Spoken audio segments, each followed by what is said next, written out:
விலங்குகளையும் அவர் அப்புறப்படுத்துகின்றார் என்று அல்லாஹு தஆலா திருக்குர்ஆனிலே சொல்லி காட்டுகின்றார். முஹம்மது நபி ஸல்லல்லாஹு அலைஹி வஸல்லம் அவர்கள் அந்த சமூக மக்களுக்கு பல்வேறு விஷயங்களை பிரச்சாரம் செய்தார்கள். அதிலே சமூகத்திலே ஏற்பட்டிருக்கக்கூடிய தீமைகளுக்கு எதிராக, மூட நம்பிக்கைகளுக்கு எதிராக பல்வேறு பிரச்சாரங்களை அல்லாஹ்வின் தூதரவர்கள் மேற்கொண்டார்கள். ஐயாமுல் ஜாஹலியா என்று சொல்லக்கூடிய அறியாமை கால பழக்க வழக்கங்களை செய்து கொண்டிருந்த அந்த மக்கள் விபச்சாரத்திலே மூழ்கி இருந்தார்கள், வட்டியிலே மூழ்கி இருந்தார்கள். பெண் குழந்தை பிறந்து விட்டால் வயிற்றிலேயே, அதாவது சிசுவிலேயே கொலை செய்யக்கூடிய அளவிற்கு, பெண் குழந்தை பிறந்து விட்டது என்று சொன்னால் அதை உயிரோடு விட்டு விடுவதா அல்லது புதைப்பதா எரிப்பதா என்று முடிவு செய்யக்கூடிய அளவிற்கு அந்த மக்கள் மும்முரமாக இருந்தார்கள். இப்படிப்பட்ட அந்த ஐயாமுல் ஜாஹலியா என்று சொல்லக்கூடிய ஆடையை கூட ஒழுக்கமான முறையில் அணியாமல் நிர்வாணிகளாக சுற்றி கொண்டிருந்த அந்த சமுதாய மக்களுக்கு மத்தியிலே நபிகளார் அவர்கள் சென்று ஏகத்துவத்தை எடுத்து சொன்னார்கள். மூட நம்பிக்கைகளை வேரோடு பிடுங்கி எடுப்பதற்காக வீரங்கியாக பிரச்சாரம் செய்தார்கள். அதே ஏகத்துவ பிரச்சாரத்தை, அதே தீமையை வென்றெடுக்கக்கூடிய விஷயத்தை நாம் ஒவ்வொரு பட்டி தொட்டி எங்கும் பிரச்சாரம் செய்ய கடமைப்பட்டிருக்கிறோம். நபி ஸல்லல்லாஹு அலைஹி வஸல்லம் அவர்கள் சொல்கிறார்கள், மன்ரா மின்கும் முன்கரன், உங்களில் ஒருவர் ஒரு தீமையை கண்டால் ஃபல்யுகையிர்ஹு பியதிஹி, அதை அவர் தன்னுடைய கையால் தடுக்கட்டும். ஃபைல்லம் யஸ்ததி, அது அவருக்கு இயலாவிட்டால் ஃபபிலிசானிஹி, அவர் நாவால் அதை தடுக்கட்டும் அந்த தீமையை. ஃபைல்லம் யஸ்ததி, அதற்கும் அவர் சக்தி பெறாவிட்டால் ஃபபி கல்பிஹி, அவர் உள்ளத்தால் வெறுத்து ஒதுங்க வேண்டும். இதுதான் இறை நம்பிக்கை, ஈமானினுடைய கடைசி அம்சம் என்று ரசூலுல்லாஹ் சொல்றாங்க. ஈமானிலேயே கடைசி ஒரு நிலை என்னன்னு சொன்னா வெறுத்து ஒதுங்குவதுதான். முதலாவது நிலை என்ன? கையால் தடுப்பது. முடியாவிட்டால் நாவால் பிரச்சாரத்தின் மூலமாக, உபதேசத்தின் மூலமாக அந்த தீமையை நாம் தடுக்க வேண்டும். அதற்கும் இயலாவிட்டால் அடிக்கிறாங்க, பிரச்சாரம் செய்தால் உதைக்கின்றார்கள், ஊர் நீக்கம் செய்கிறார்கள், பிரச்சாரத்திற்கு முட்டுக்கட்டை போடுகின்றார்கள், ஏகத்துவ பிரச்சாரத்தை செய்யக்கூடாது என்று தடுக்கின்றார்கள், நோட்டீஸ் கொடுக்க வந்தால் கிழித்து எறிகின்றார்கள். அதற்கு கூட அனுமதி தராவிட்டால், அப்படிப்பட்ட ஒரு சூழல் வந்தால் வபி கல்பிஹி, அந்த தீமையை பார்த்துவிட்டு ஒரு இறை நம்பிக்கையாளன் சும்மா இருக்கக்கூடாது. என்ன செய்ய வேண்டும்? அதை தடுக்கத்தான் இயலவில்லை, பேச முடியவில்லை, பிரச்சாரம் செய்ய இயலவில்லை. இறை நம்பிக்கையாளனுடைய உள்ளம் உறுத்த வேண்டும். இப்படி அநியாயம் நடந்து கொண்டிருக்கிறதே, விபச்சாரம் பெருகி கொண்டிருக்கிறதே, வட்டியில் இந்த சமூகம் மூழ்கி கிடக்கின்றார்களே, வரதட்சணையில் மூழ்கி கிடக்கின்றதே என்று சொல்லி ஒவ்வொரு இறை நம்பிக்கையாளனான ஆண்களுக்கும் பெண்களுக்கும் அவருடைய உள்ளம் உறுத்த வேண்டும். அதுதான் இறை நம்பிக்கையினுடைய கடைசி நிலை ஒவ்வொரு இறை நம்பிக்கையாளனுக்கும். அதை மனதில் வைத்துக் கொண்டவர்களாக இஸ்லாமிய மார்க்கத்தில் ஒவ்வொரு தீமைகளை பற்றியும் நமக்கு சொல்லப்படுகின்ற பொழுது அதை எப்படி களைய வேண்டும் என்கிற வழிமுறையை அல்லாஹ் ரப்புல் ஆலமீன் திருக்குர்ஆன் வாயிலாக நமக்கு பல இடங்களிலே சொல்லி காட்டுகின்றார். இதில் இன்றைக்கு ஏற்பட்டிருக்கக்கூடிய இந்த நவீனத்தோடு சேர்த்து பல்வேறு தீமைகள் மலிந்து காணப்படுகின்றது. இத்தகைய சமூக தீமைகளில் இருந்து முதன்மையாக நாம் ஒவ்வொருவரும் விலக வேண்டும் என்றால், சமுதாயம் விழிப்புணர்வு பெற வேண்டும் என்றால், ஒவ்வொரு இஸ்லாமியர்களுடைய உள்ளத்திலே அல்லாஹ்வை பற்றிய நம்பிக்கை ஆழமாக இருக்க வேண்டும். அல்லாஹ் நம்மை பார்த்து கொண்டிருக்கிறான், அல்லாஹ் நம்மை கண்காணித்து கொண்டிருக்கின்றான் என்கிற அந்த உணர்வு மனதில் ஆழமாக இருக்கணும். லுக்மான் என்கிற நல்லடியார், அவரை பற்றி அல்லாஹ் திருக்குர்ஆன்ல ஒரு தனி அத்தியாயத்தில் சொல்லி காட்டுகின்றான். நம்ம எடுத்து படிக்கணும். அவர் தன்னுடைய அருமை மகனுக்கு சொல்லுகிற பொழுது, யா புனை, என் அருமை மகனே என்று ஆரம்பித்து சொல்கிறார். இன்னஹா இன்தகு மிஸ்கால ஹப்பத்தின் மின் ஹர்தலி, ஒரு கடுகு இருக்கிறதே, அந்த கடுகினுடைய விதை அளவிற்கு ஒன்று ஒரு பொருள், அது பூமியிலோ அல்லது ஃபதகுன் ஃபீ சஹரத்தின் அவு ஃபி ஸமாவாத்தி அவு ஃபில் அர்லி, அது பூமியிலோ அல்லது வானத்திலோ ஒரு பாறைக்கு அடியிலேயோ அது இருந்தால், கடுகினுடைய விதைங்க, கடுகு என்பது எவ்வளவு சிறுசா இருக்கும், கடுகு என்பது எவ்வளவு சிறிய ஒரு பொருள், கடுகினுடைய விதை என்பது அதைவிட சிறியதாக இருக்கும். அப்படிப்பட்ட ஒரு பொருள் வானங்களிலோ பூமியிலோ பாறைக்கு அடியிலோ இருந்தால் யஅதி பிஹல்லாஹ், அல்லாஹ் அதை கொண்டு வந்து விடுவான். அல்லாஹ் அப்படி ஆற்றல் பெற்றவன் மகனே, என்று லுக்மான் தன்னுடைய மகனுக்கு சொல்லி காட்டுகிறார். அல்லாவை பற்றியுள்ள ஆற்றல், அல்லாஹ் எந்த அளவிற்கு கண்காணிக்க கூடியவன் என்பதை, அரிசிலே அமர்ந்திருக்கக்கூடிய 7 வானங்களை தாண்டி அரிசிலே அமர்ந்திருக்கக்கூடிய ரப்புல் ஆலமீன் நம் அனைவர்களையும் பார்த்து கொண்டிருக்கின்றான். அவனுக்கு தூக்கம் கிடையாது, அவனுக்கு மறதி கிடையாது, அவனுக்கு சோர்வு கிடையாது. அவன் என்றென்றும் விழித்துக் கொண்டே இருப்பவன். அரிசிலே அமர்ந்து கொண்டிருக்கக்கூடிய ரப்புல் ஆலமீன் நம் அனைவர்களையும் கண்காணித்துக் கொண்டிருக்கிறான். ஏன்? ஒரு மரத்தில் இருந்து ஒரு இலை கீழே விழுந்தாலும் அதுவும் அல்லாஹ்விற்கு தெரியும். அப்படிப்பட்டவன் ரப்புல் ஆலமீன். ஏன்? நாம் நினைக்கக்கூடிய, நாம் மனதில் ஒன்றை நினைத்தாலும் அதையும் அல்லாஹ் அறிகின்றான். அப்படிப்பட்ட ஆற்றல் பெற்றவனாக அல்லாஹ் இருக்கிறான் என்று சொல்லி தன்னுடைய அருமை மகனுக்கு அழகான முறையிலே அல்லாஹ்வை பற்றிய அச்சத்தை ஊட்டுகிறார். பாருங்கள், நம்முடைய பிள்ளைகளுக்கு இது போன்ற விஷயங்களை நாம் கற்றுக் கொடுத்திருந்தால், நம்முடைய பிள்ளைகளுக்கு அல்லாஹ்வை பற்றிய அச்சத்தையும், அல்லாஹ் நம்மை அனுதினமும் கண்காணித்துக் கொண்டே இருக்கின்றான். பகலிலும் பார்த்து கொண்டிருப்பான், இரவிலையும் பார்த்து கொண்டிருப்பான். வீட்டில் தனிமையில் இருந்தாலும் பார்ப்பான். வீட்டில் பெற்றோர்கள் நம்மோடு இல்லை என்றாலும், நாம் தனிமையில் செல்போனோடு இருந்து கொண்டிருந்தாலும் அல்லாஹ் நம்மை கண்காணித்துக் கொண்டே இருப்பான் என்ற அந்த அச்ச உணர்வை நம்முடைய பிள்ளைகளுக்கு நாம கற்றுக் கொடுக்க வேண்டும். இதை நாம மனதில் பதிய வைத்துக் கொண்டால் இந்த சமூகத்தில் ஏற்படக்கூடிய பல்வேறு தீமைகளில் இருந்து ஒவ்வொருவரும் தானாக விலகிக் கொள்வார்கள். அல்லாஹ் பார்க்கிறான், அல்லாஹ் கண்காணித்துக் கொண்டிருக்கிறான்.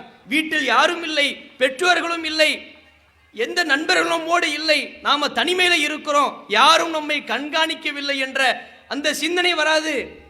அல்லாஹ் பார்த்துட்டு இருக்கிறான்ல, அல்லாஹ் நம்மளை கண்காணிக்கிறான்ல, மறுமையில் அவன் நம்மை தண்டித்து விடுவானே என்ற அந்த அச்ச உணர்வோடு ஒவ்வொருவரும் வாழ்வார்கள்.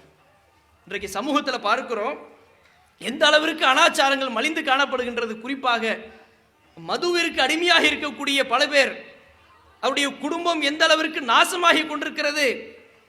மது என்பது இஸ்லாமிய மார்க்கத்தில் துடை தெரியப்படக்கூடிய அளவிற்கு எச்சரிக்கைகள் சொல்லப்பட்டிருக்கிறது. மதுவின் மூலமாக அரசாங்கத்திற்கு பல வகையிலே அவர்களுக்கு பிரயோஜனங்கள் இருப்பதை பார்க்கலாம்.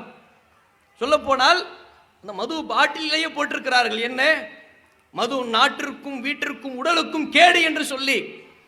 அந்த மதுவில் மக்களுடைய உடலுக்கு கேடுதான், அதுபோல வீட்டிற்கும் கேடுதான்.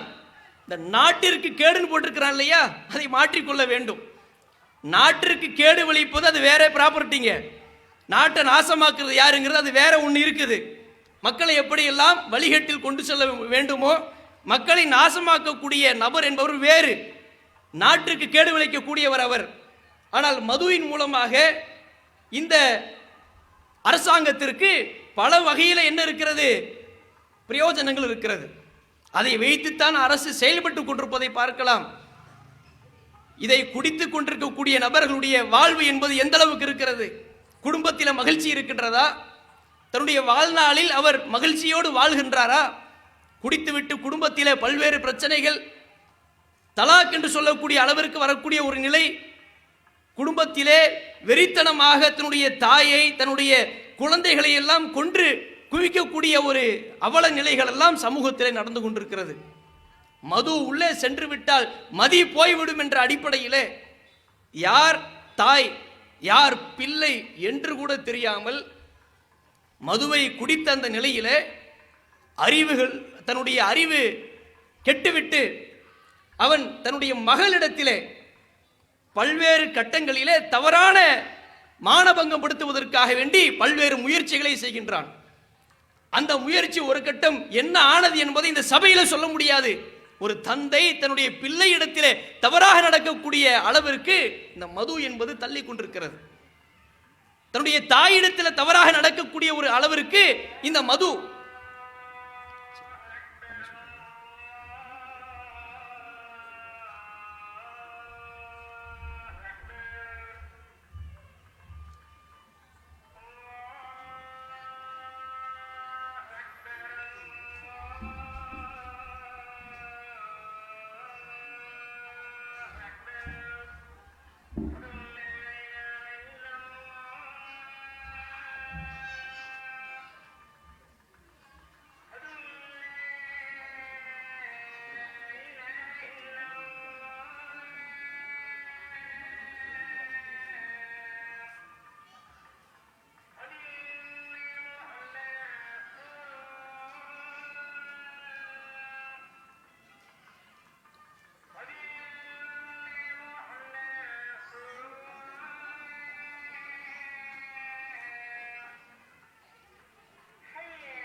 சின்ன பள்ளியில் பாங்கு சொல்லிடுவாங்க. சொல்லி முடித்தோன்னே இன்ஷா அல்லாஹ் உரை தொகும்.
பெண்களுக்கான ரெஸ்ட் ரூம் வந்து இந்த ஸ்டேஜுக்கு ரைட் சைடில், அதேமாதிரி அந்த ஸ்பீக்கருக்கு பின்னாடி ரைட் சைட்லேயும் அந்த கொடி கட்டியிருப்பாங்க, அங்கே ஏற்பாடு பண்ணப்பட்டிருக்கு.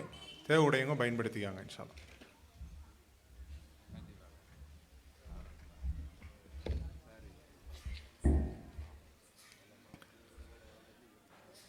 அன்பிற்கினிய சகோதர சகோதரிகளே, இந்த மதுவின் மூலமாக எந்த அளவிற்கு சமூகம் சீரழிந்து கொண்டிருக்கிறது என்பதை இன்றைக்கு என்ன செஞ்சிருக்கிறாங்க, அரசாங்கத்தில் ஒரு தகவல் விட்டிருக்கிறார்கள். பீர் இருக்குது இல்லையா, அதை ஒருவன் ஒரு நாளைக்கு 2 பீர் பாட்டில்களை அவன் அடித்தால் 10 ஆண்டுகள் அவன் பின்தங்கி சென்று விடுவான், மைனஸ் ஆயிரும். அவனுடைய மூளை என்பது அவ்வளவு பாதிப்பு அடையும் என்பதை 10 ஆண்டுகளுக்கு அவனுடைய மூளை பாதிப்பு அடையும் என்பதை இப்ப ஏதோ பெரிய அளவில் ஆய்வு செய்து சொல்கின்றார்கள். அல்லாஹ் ரப்பூல் ஆலமீன் 1400 ஆண்டுகளுக்கு முன்பாகவே அருள்மறையாம் திருமறை குர்ஆனிலே மதுவை பற்றி அழகாக எடுத்து சொல்லி இருக்கின்றான்.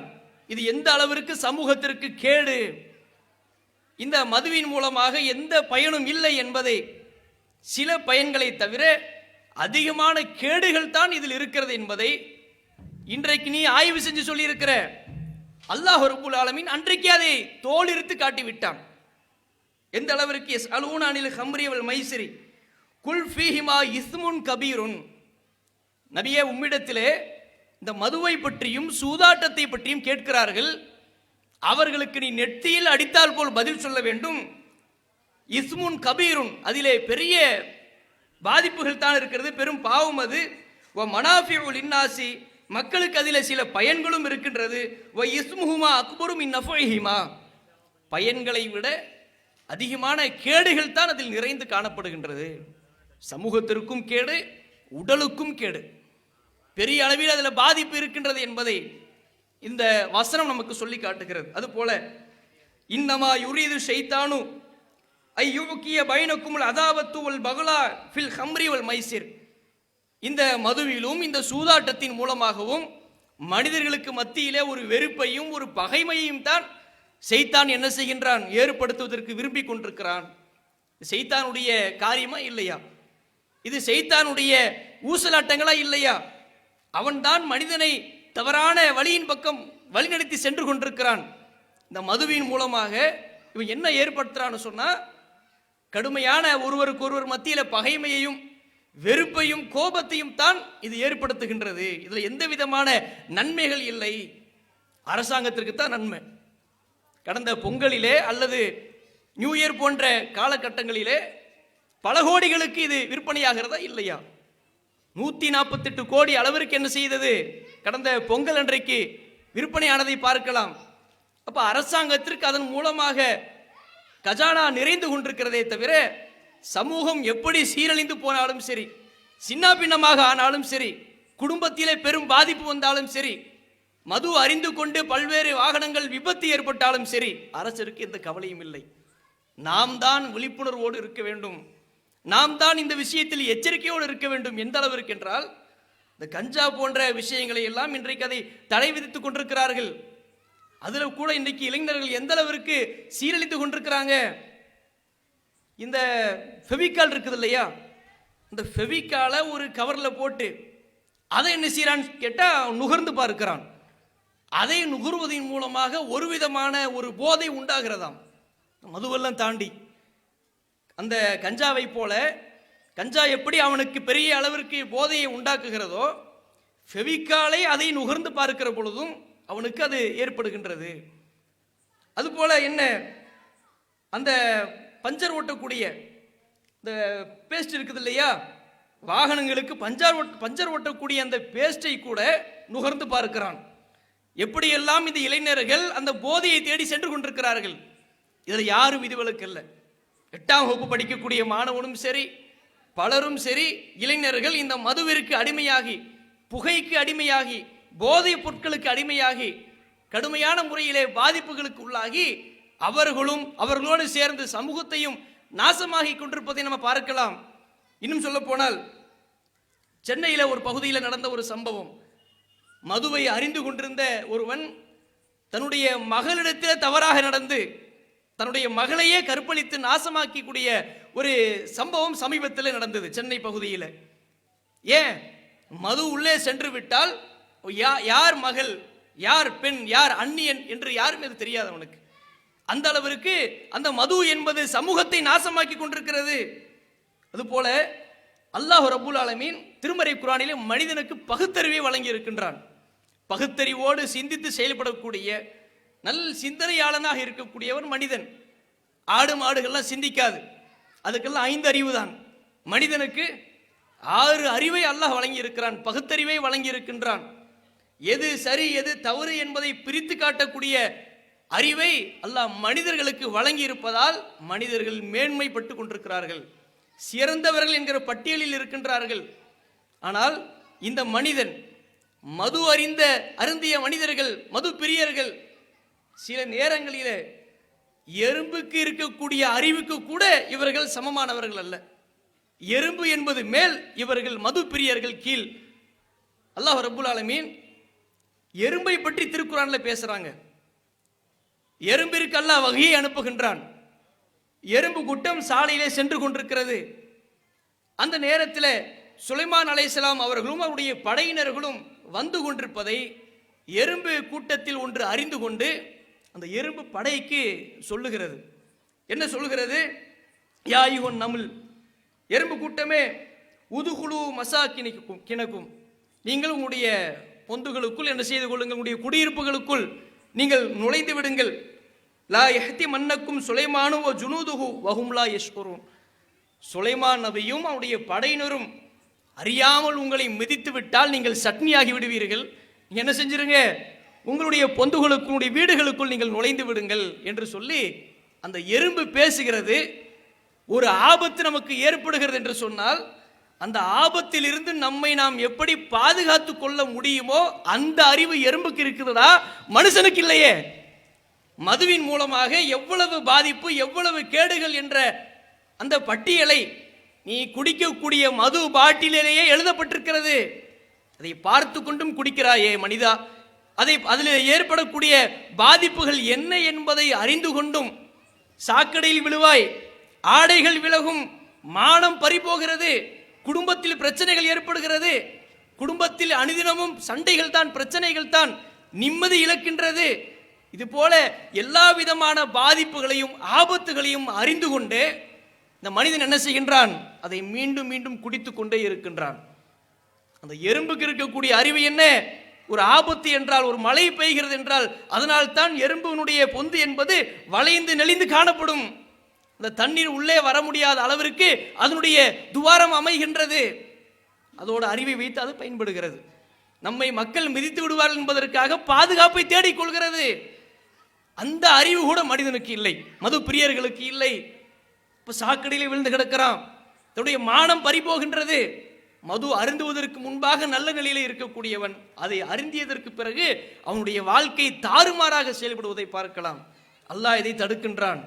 நபிகள் நாயகம் ஸல்லல்லாஹு அலைஹி வஸல்லம் காலத்தில் மது குடித்தவர்கள் யாரேனும் வந்தால் அவர்களை செருப்பால் அடிக்க சொல்லி சொன்னார்கள் அவருடைய காலகட்டத்தில். அந்த அளவிற்கு இஸ்லாமிய மார்க்கத்தில் உள்ள தடுக்கப்பட்டிருக்கக்கூடிய மிகப்பெரிய ஒரு அனாச்சாரம் இந்த மது என்பது. அதுபோல இந்த சமூகத்தில் இளைஞர்களுக்கு மத்தியில் இருக்கக்கூடிய இன்னும் ஒரு சமூக தீமை என்னவென்று சொன்னால், இந்த செல்போனின் மீது இருக்கக்கூடிய மிகப்பெரிய அதீத ஒரு போதை என்றே சொல்லலாம். செல்போன் என்பது ஒரு நவீன சாதனம்.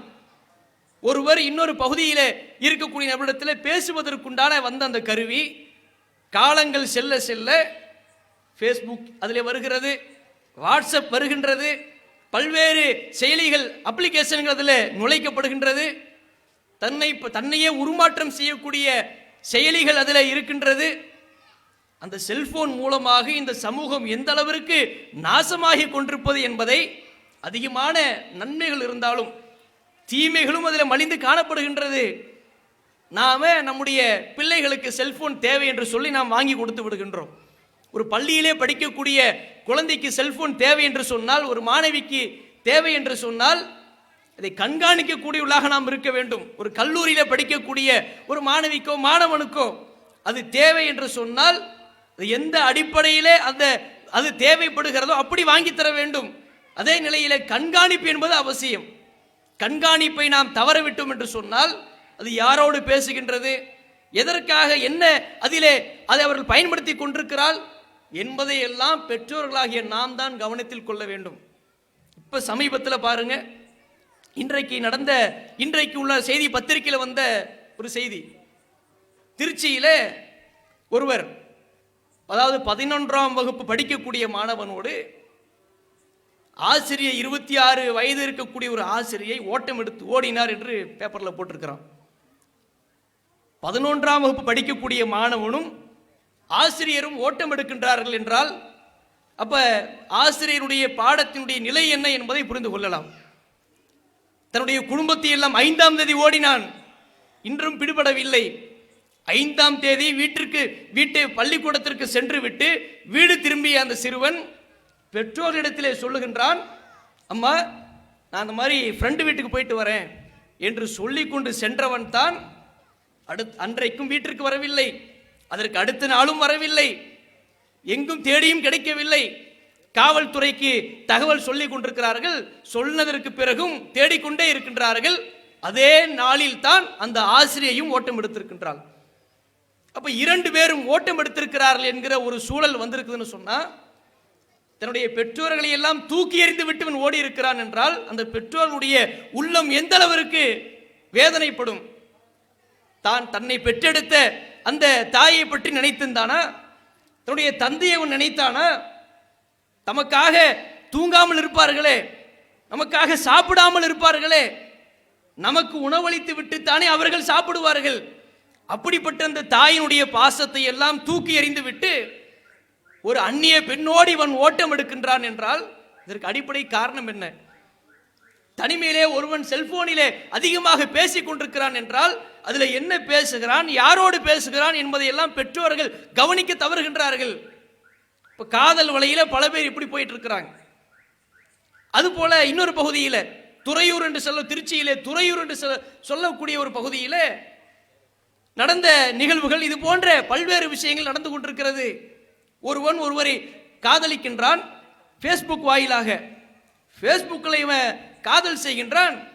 எதிரே இருக்கக்கூடிய நபர் முகம் தெரியவில்லை, பேர் மாத்திரம்தான், சாட்டிங் மாத்திரம்தான். சாட்டிங்ல காதல் சென்று கொண்டிருக்கிறது. அடே முகம் யாருன்னே தெரியல, அவள் எப்படிப்பட்டவள், ஆனா பெண்ணா ஒண்ணுமே இல்லையே, பெயர் மாத்திரம் ஒரு காயத்ரி அல்லது ஒரு ஆயிஷா, அது போல ஒரு பெயரை போட்டுக்கொண்டு இவன் சாட்டிங் பண்றான், பேசி கொண்டிருக்கின்றான். ஒரு கட்டத்தில் அவன் யாரை விரும்பினானோ அவள் மரணித்து விட்டாள். அந்த ஏக்கம் துக்கம் தாழ இயலாம இவனும் தற்கொலை செய்து கொண்டான் என்கிற காட்சியை பார்க்கலாம். இப்ப இந்த அளவிற்கு இந்த காதல் என்பது சமூகத்தை சீரழித்துக் கொண்டிருக்கிறது. அதற்கு அடிப்படை இந்த செல்போன் என்பது. இளைஞர்கள் இதில் எப்படி வழிகெடுக்கின்றார்கள்? கேம்ஸ் வாயிலாக மனிதர்களை நாசமாக்கக்கூடிய இந்த பப்ஜி, ஃப்ரீ ஃபயர் போன்ற செயலிகளுக்கு தடை விதித்தார்கள். அந்த செயலிகள் எல்லாம் வந்த அந்த காலகட்டத்தில் தலையை தொங்க போட்டு எவ்வளவு சிறுவர்கள் இருந்தார்கள் வீடுகளில். இந்த லாக்டவுன் டைமில் அவங்களுக்கு ரொம்ப லட்டு கிடைச்ச மாதிரி ஆன்லைன் வகுப்பு என்று கொண்டு வந்தார்கள். ஆன்லைன் வகுப்புக்கு ஃபோன் வாங்கி கொடுங்க, அது ஒரு நல்ல சௌகரியமாக போயிடுச்சு. ஃபோனை கையில் வைத்துக்கொண்டு என்ன செய்தான்? அதில் இந்த செயலியை பதிவிறக்கம் செய்தான். இதில் ஒருவரை சுட வேண்டும், ஒருவரை தாக்க வேண்டும், இதுதான் அடிப்படை அந்த கேமில். இந்த ஃப்ரீ ஃபயர் பப்ஜி போன்ற இந்த கேமில் எல்லாம் சுட்டு தள்ள வேண்டும், அடுத்தவனை வெட்டணும், தாக்கணும், அதுதான். இதை இவன் விளையாடவில்லை என்று சொன்னால், அல்லது செல்போனை பிடுங்கி வைத்து விட்டால், அல்லது சார்ஜ் இல்லைன்னு வைங்க, எனக்கு தலை வெடிச்சிடும். பல மணி நேரம் விளையாடி கொண்டிருந்த சிறுவன் திடீரென்று நுரை தள்ளி மரணித்த சம்பவங்கள் எல்லாம் நடந்ததா இல்லையா? இந்த விளையாட்டின் மூலமாக எத்தனை சிறுவர்கள், எத்தனை இளைஞர்கள், பெண்கள் அல்ல, சிறுவர்களை இந்த கேம் என்பது பெரிய அளவில் தாக்கம் ஏற்பட்டது. விளையாடிக்கிட்டே இருக்கிறான். மத்திய பிரதேசத்தில் ஒரு சிறுவன் விளையாடி கொண்டிருந்தான். தொடர்ச்சியாக 6 மணி நேரம் ஒரே இடத்தில் அமர்ந்து கொண்டு இந்த விளையாட்டை விளையாடினான். திடீரென்று மயக்கமுற்றான். பெற்றோர்கள் மருத்துவமனைக்கு கொண்டு சென்று பார்க்கிறார்கள். மருத்துவர்கள் சொல்கிறார்கள், இவன் மரணித்து 1/2 மணி நேரம் ஆகிறதுங்கிறாங்க. இந்த பெற்றோர்களுக்கு எப்படி இருக்கும்? முஸ்லீம் பெண்மணி என்ன செய்யறா? கதறாங்க அவங்க. அந்த சிறுவனுடைய தந்தை கதறுகின்றார்கள். அந்த சிறுவனுடைய தங்கையும் பேட்டி கொடுக்கிறா. என்னுடைய அண்ணனுக்கு, என்னுடைய தம்பிக்கு நான் பல தகவல்களை சொல்லிக் கொண்டே இருந்தேன், விளையாட வேண்டாம் என்று சொன்னேன், கேட்கவில்லையே. அந்த அளவிற்கு மும்முரமாக அந்த இணையதளம் வாயிலாக விளையாடி கொண்டிருக்கின்ற பொழுது அடுத்தடுத்த லெவலுக்கு செல்வதற்காக வேண்டி அக்கௌண்ட்ல பைசா இருக்கணும், அக்கௌண்ட்ல அமௌண்ட் இருந்தா தான் அந்த லெவலை அவர் தொட முடியும். ஒரு ஊர்ல என்ன செஞ்சான் தெரியுமா? ஒருத்தன் 8 லட்சம் ரூபாய் பெற்றோருடைய அந்த அக்கௌண்டில் இருந்து ஏடிஎம் எடுத்துக்கொண்டு 8 லட்சம் ரூபாய் ஒருவனுக்கு அதை கொடுத்திருக்கின்றான். அடுத்தடுத்த லெவலை பெறுவதற்காக வேண்டி இந்த காரியத்தை செஞ்சிருக்கிறான், பிடிபட்டு விட்டான். அப்ப இந்த கேமின் மூலமாக பல இடங்களில் ஈரோடு மாவட்டத்தில் கருங்கல் பாளையத்தில் ஒரு 9ஆம் வகுப்பு படிக்கக்கூடிய சிறுவன் இதே மாதிரி விளையாடி கொண்டிருந்தான். திடீரென்று மயக்கம் ஏற்பட்டது. கீழே விழுந்தவன் பேச்சு மூச்சு இல்லை. பெற்றோர்கள் கதறுகிறார்கள். அப்ப தேர்வு நேரமாக இருந்தாலும் எந்த நேரமாக இருந்தாலும் இந்த செல்போன் மூலமாக பப்ஜி, ஃப்ரீ ஃபயர் போன்ற விளையாட்டுகளை விளையாடுவதன் மூலமாக அவனுடைய மூளையிலே பெரிய அளவில் பாதிப்பு உண்டாகி மரணத்தை தொடரக்கூடிய அளவிற்கு இது சமூகத்தை சீரழித்துக் கொண்டிருக்கின்றது. இதிலிருந்து நாம் பாதுகாப்பு பெற வேண்டுமா இல்லையா? பெற்றோர்கள் அதை கண்காணிக்க வேண்டுமா இல்லையா? இதுல இன்னொரு விஷயம் என்ன, நம்முடைய சமூகத்தில் இருக்கக்கூடிய இதே போல உள்ள இன்னொரு அனாச்சாரம் என்னவென்று சொன்னால், சமூக தீமை என்னவென்றால், அதையெல்லாம் தாண்டி வீடுகளில் பெண்கள் இருப்பார்களேயானால் டிவி சீரியல்களை பார்ப்பதிலேயே நேர காலங்களை கழிக்கின்றார்கள். அது எந்த அளவிற்கு மனிதருக்கு கேடு விளைவித்துக் கொண்டிருக்கிறது என்பதை அறியாமலேயே பார்த்து கொண்டிருக்கிறார்கள். அது என்ன கடமையா? மகரிபுடைய நேரமாகிவிட்டால் உட்கார்ந்து கொள்வது, மகரிபுடைய தொழுகை முடிஞ்சிடுச்சு உட்காருவோம், உட்கார்ந்து பார்ப்போம் என்று வாணி ராணி, அது போல என்ன சத்தியா, அது போல சித்தியெல்லாம் ரொம்ப பழசு. யாரடி நீ மோகினி பிசாசு, அப்படி ஒரு நாடகம். இது மாதிரி பல்வேறு நாடகங்களை உட்கார்ந்து கொண்டு வீடுகளில் அமர்ந்து பார்க்கக்கூடிய தாய்மார்கள் சிந்தித்து பார்க்க வேண்டும். அதன் மூலமாக நமக்கு ஏதேனும் நன்மை இருக்கின்றதா? பல மணி நேரங்கள் உட்கார்ந்து பார்த்து கொண்டிருக்கிற வேளையில் திடீரென்று இஷாவுடைய பாங்கு சொல்லப்படும். இந்த பாங்கு சொன்ன உடனே பெண்களுடைய அந்த அவசரத்தை பார்க்கணும். என்ன அவசரம்? தொழுகைக்கு நேரம் ஆயிடுச்சு எழுகணுங்கிறது, அதுக்கு இல்லை, தலையில் முக்காடு போடுறதுக்கு அவசரப்படுவார்கள். கீழே ஏதாவது கிடந்தாலும் எடுத்து போட்டுக் கொள்வார்கள். பள்ளிவாசல்ல பாங்கு சொன்ன உடனேயே முக்காடு தலைக்கு போகும். பாங்கு முடிந்த உடனேயே முக்காட்டை கீழே வைத்து விடுகின்றார்கள். திரும்ப நாடகத்தை பார்த்து கொண்டிருப்பார்கள். இப்ப சமூகத்தில் அதில் காட்டக்கூடிய பல்வேறு விஷயங்கள், கணவன் மனைவி எப்படி வாழ வேண்டும் என்பதா, மனைவிக்கு செய்யக்கூடிய கடமைகள் என்ன என்பதை சொல்லப்படுகின்றதா, மாமியாரை எப்படி கவனிக்க வேண்டும் என்ற விஷயம் சொல்லப்படுகின்றதா? அப்ப கள்ள தொடர்பு, காதல், சமூகத்தில் உள்ள மதுபானங்களை அறிந்து எப்படி மனிதன் நாசமாகி கொண்டிருக்கின்றான் என்கிற நிகழ்வு, இது போன்ற மனிதனை நாசமாக்கக்கூடிய விஷயங்கள் தான் அதில் அதிகமாக காட்டப்படுகிறது. நாடகத்தில் வரக்கூடிய எந்த பெண்ணாவது ஹிஜாபோடு வந்து நாடகத்தில் நடித்திருக்கின்றாளா? அதை பார்த்து நாமும் அணிவது, அதில் இருக்கக்கூடிய ஆடை நிறத்தை போல நாமும் அணிய வேண்டும் என்ற அந்த சிந்தனை தானே வருகின்றது.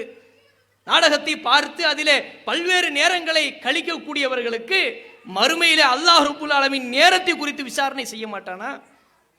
இன்னும் சொல்ல போனால் பெண்கள் ஹிஜாப் என்று சொல்லக்கூடிய அந்த முறையை கூட இன்றைக்கு உள்ள அந்த தீமைகளோடு நம்ம சேர்த்து சொல்வதாக இருந்தால், இந்த ஹிஜாபினுடைய முறை கூட இன்றைக்கு சரியான முறையில் பேணாத பெண்கள் இருக்கின்றார்கள். கருப்பு நிற ஒரு ஆடை அல்லது வேறு நிறத்தில் உள்ள ஒரு ஆடை, அதுல பல்வேறு அலங்காரங்கள், நிறைய கற்கள் பதிந்த மின்னக்கூடிய அளவிற்கு அதில் ஆடைகள் பதிந்திருக்கின்றது. அல்லது இறுக்கமான நிலையில அந்த ஹிஜாபு காணப்படுகின்றது. அது மாதிரி பொம்மையில மாட்டி வச்சிருக்கிறான் இல்லையா, அது போய் வாங்குவது. நிறைய நாடாக்கள் தொங்கிக் கொண்டிருக்கும். அதுதான் நமக்கு உண்மையான கண்ணியத்தை தருமா, அல்லது பிற ஆண்களால் ஈர்க்கப்படக்கூடிய ஒரு ஆடையா? அல்லாஹ் திருக்குரானிலே வலா யுபுதீன ஜீனத்தஹுன்ன இல்லாம லஹ்ரமின்ஹான் அல்லாஹ் சொல்றான். வலா யுபுதீன ஜீனத்தஹுன்ன, உங்களுடைய அவருடைய அலங்காரங்களை நீங்கள் வெளிப்படுத்தாதீர்கள் அல்லாஹ் சொல்றான். அதை மறைப்பதற்காகத்தான் ஹிஜாப், அதை மறைப்பதற்காகத்தான் நீங்கள் யார் என்று அறியப்பட வேண்டும் என்பதற்காகவே அல்லாஹ் ரப்புல் ஆலமீன் இந்த ஹிஜாப் என்கிற ஒரு கண்ணியமான ஆடையை தந்திருக்கின்றான். முகம், முன்கை ஆகியவளை தவிர மற்ற அனைத்தையும் மறைத்து அந்த பெண் வெளியே வர வேண்டும். அந்நிய ஆண்களால் ஈர்க்கப்படக்கூடாது என்பதற்கு பாதுகாப்பான ஒரு கவசம் இந்த ஹிஜாப். அதுல என்ன செய்யறாங்க, பிற ஆண்கள் ஈர்க்கப்படக்கூடிய அளவில் நிறைய அலங்காரங்கள் செய்யப்படுகிறது. நல்ல கல் இருக்கிறதா பார்த்து கொடுங்க, கல் ரோட்ல கிடக்கும், நிறைய கல் இருக்கிறத பார்த்து தேடி எடுப்பது, நிறைய மின்னக்கூடிய அளவிற்கு அந்த ஸ்கார்ஃபில இருக்க வேண்டும் என்று ஆசைப்படுவது, இது நம்மை நாசமாக்கிவிடும். இறுக்கமான ஆடைகள் என்பது நபிகள் நாயகம் ஸல்லல்லாஹு அலைஹி வஸல்லம் எந்த அளவிற்கு எச்சரிக்கை செய்திருக்கிறார்கள். சில பெண்கள் இருக்கிறார்கள், அவர்கள் ஆடை அணிந்தும் நிர்வாணிகளாக இருப்பார்கள். அவர்கள் ஒட்டகத்தினுடைய திமிலை போல ஆடி அசைந்தவர்கள் நடப்பார்கள். அப்படிப்பட்டவர்கள் சொர்க்கத்தினுடைய வாடையை கூட நுகர முடியாது என்று அல்லாஹ்வுடைய தூதர் எச்சரிக்கை செய்தார்கள். சொர்க்கத்தின் பக்கமும் செல்ல முடியாது, நுழைய முடியாது. சொர்க்கத்தின் நறுமணம் எப்படி கமலும் என்ற அந்த உணர்வை கூட அல்லாஹ் எடுத்து விடுவான். அல்லாஹ் காப்பாற்ற வேண்டும். அப்ப இஸ்லாமிய பெண்களுக்கு அல்லாஹ் வழங்கி இருக்கக்கூடிய இந்த ஆடை ஒழுக்கம் என்பது கண்ணியமான ஆடை, ஒழுக்கமான ஆடை. அது இஸ்லாம் சொன்ன அடிப்படையில் நாம் அணிந்தால் நாம் ஒழுக்கமானவர்கள். இன்றைக்கு சமூகத்திலே மற்ற பெண்கள் செய்யக்கூடிய காரியங்களை பார்த்து ஒரு காலத்திலையும் நம்மிடத்தில் அந்த தீமை வந்துவிடக் கூடாது. இஸ்லாமிய மார்க்கம் அதை நமக்கு சொல்லி காட்டுகின்றது. அதுபோல அல்லாஹ் ரப்பல் ஆலமீன் திருமறை குர்ஆனிலே மூமினான ஆண்கள் மூமினான பெண்கள் எப்படி இருப்பார்கள் என்று சொல்லும் பொழுது, வல் மூமினூன வல் மூமினாத், இறை நம்பிக்கை கொண்ட ஆண்களும் பெண்களும், பஅலுஹும் அவுலியா பஅல், அவர்கள் ஒருவரை ஒருவர் உற்ற நண்பர்கள். எதில் தெரியுமா?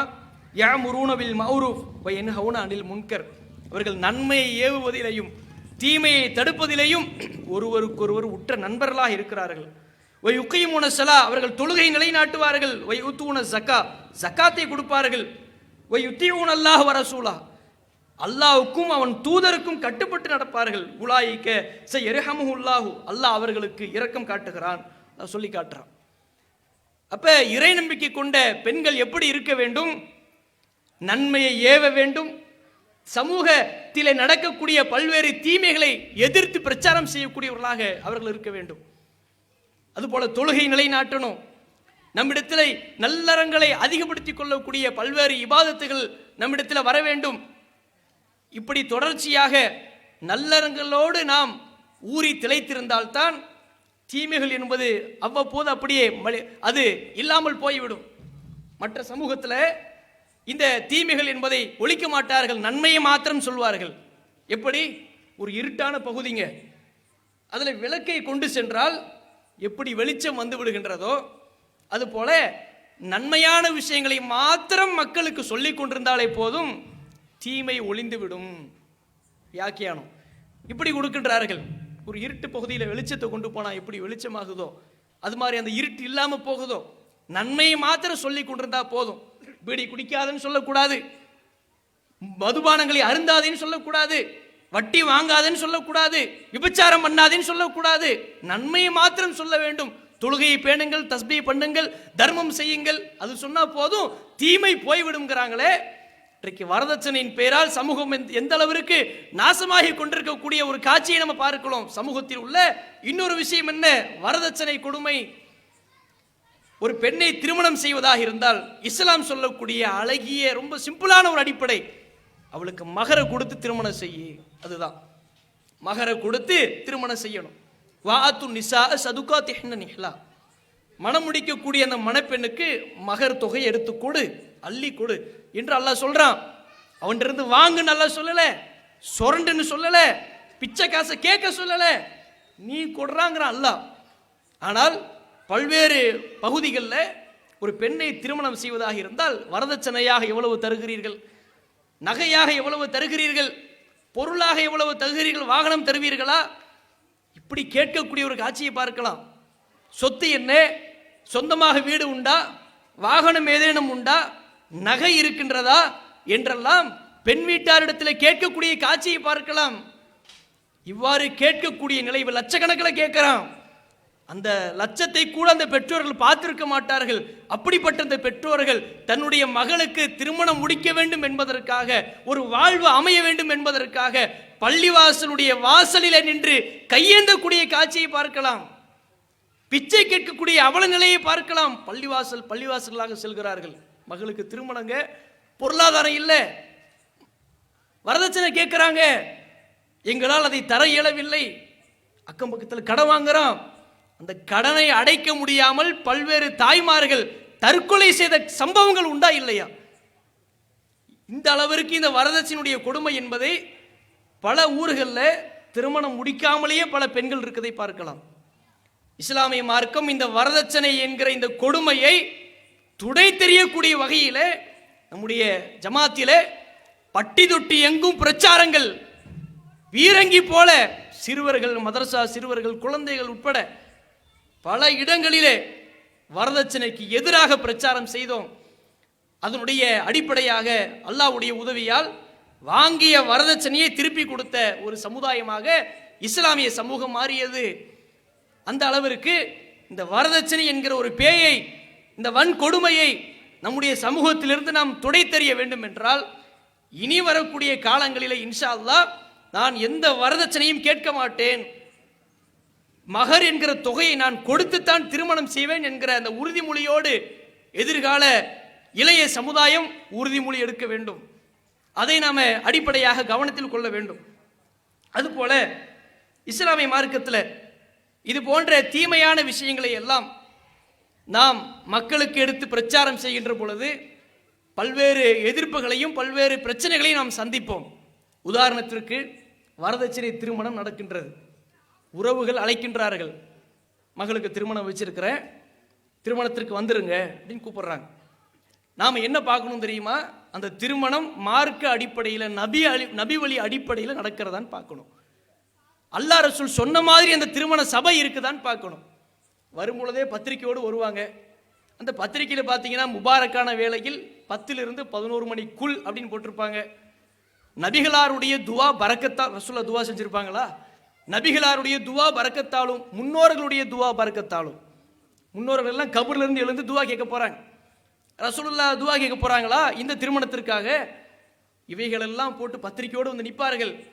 வந்தது உறவாச்சே, திருமணத்தில் கலந்து கொள்ள வேண்டுமே, அடே வரதட்சணை வாங்கி நடத்தப்படக்கூடிய திருமணத்தை கலந்து கொள்ளக்கூடாது என்று இஸ்லாம் நமக்கு சொல்லி காட்டுகிறது.